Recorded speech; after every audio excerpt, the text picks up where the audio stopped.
Il y a des histoires qu'on ne raconte pas directement. Des histoires qu'on écrit comme des lettres. Et celle-ci ne m'était pas destinée. Mais je pense qu'elle mérite d'être lue. あなたの声が道しるべ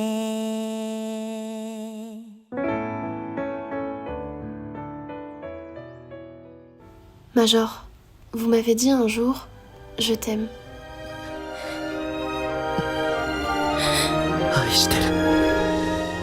Mais je ne comprenais pas. Ces mots n'avaient aucun sens pour moi.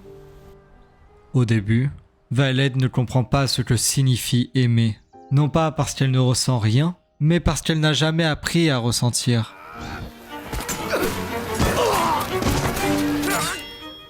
J'ai appris à obéir, à exécuter, à survivre.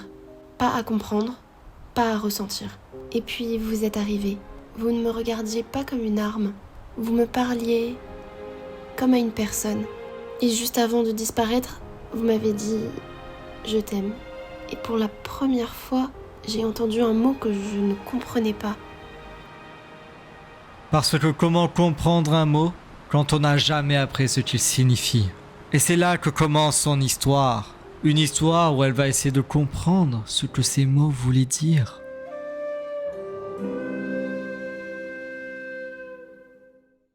Major, on m'a confié une nouvelle mission, écrire des lettres pour les autres. Pour comprendre ce que signifie je t'aime, Violette va devoir passer par les autres. 愛してるがなぜわかるのですか Elle devient alors une poupée de mémoire automatique. どこでも駆けつけます自動式人形サービスバイオレットエヴァーガーデンです Quelqu'un qui met des mots sur des émotions. Je rencontre des gens qui ressentent des choses que je ne comprends pas. Ils pleurent, ils sourient, ils tremblent. Leurs mots semblent avoir du poids. Et petit à petit, Violette apprend. Elle comprend la tristesse. Elle comprend l'amour. Elle comprend l'absence. Mais elle ne comprend pas encore que ces émotions peuvent être les siennes.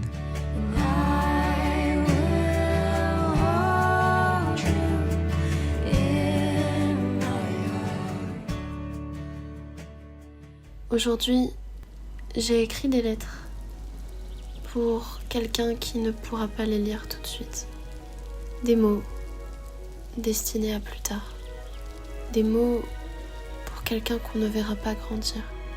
Je les ai écrits sans comprendre pourquoi ils faisaient pleurer. Parce que Violette sait écrire l'amour, mais elle ne sait pas encore le ressentir. Elle peut donner des mots aux autres, sans savoir ce qu'ils signifient pour elle. Major, je commence à comprendre certaines choses, mais pas encore ce que vous vouliez dire. Major, je continue d'écrire. Les mots sont toujours les mêmes, mais quelque chose est différent. En apparence, Violette est la même. Tout semble identique. Parfois, mes gestes hésitent. Je prends plus de temps. Je m'arrête, sans comprendre pourquoi. Ce ne sont pas des changements visibles, mais des détails, une hésitation, un regard qui dure un peu plus longtemps, une voix un peu moins mécanique. Violette ne comprend pas encore ce qu'elle ressent, mais son corps a déjà commencé à changer. Elle commence à ressentir des choses sans le savoir. Major, je ne comprends toujours pas vos mots, mais je pense que je m'en rapproche. Avant, Violette observait les émotions des autres. Maintenant, elle commence à les toucher.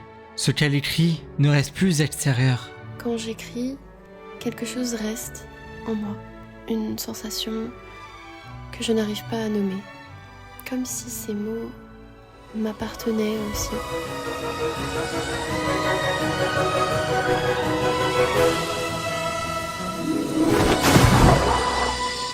Et c'est là que tout bascule. Parce que Violet ne fait plus que comprendre les émotions, elle commence à les ressentir. Major, je crois que je commence à comprendre. Et si c'est ça, alors pourquoi ça fait mal? Pourquoi ces mots me font ressentir quelque chose de si lourd? Si c'est ça, je t'aime, alors je crois que je commence à le comprendre. Pendant longtemps, Violet cherchait un sens à ces mots. Mais ce sens n'était pas dans les mots, il était dans ce qu'elle avait vécu.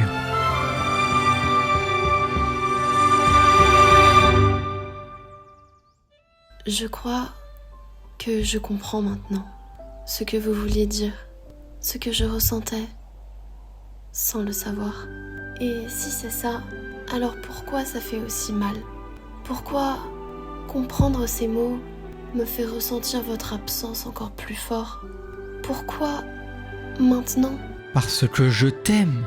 Ce n'est pas juste un mot, c'est un souvenir, une présence, un lien.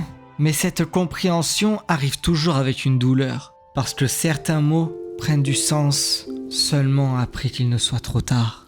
Ce que Violet a appris, ce n'est pas seulement ce que signifie je t'aime, c'est que les émotions prennent du temps, qu'elles ne s'expliquent pas toujours et qu'elles ne disparaissent pas. Je t'aime. Ce n'est pas juste des mots, c'est ce qu'on ressent, même après, même quand la personne n'est plus là, même quand il ne reste que des souvenirs.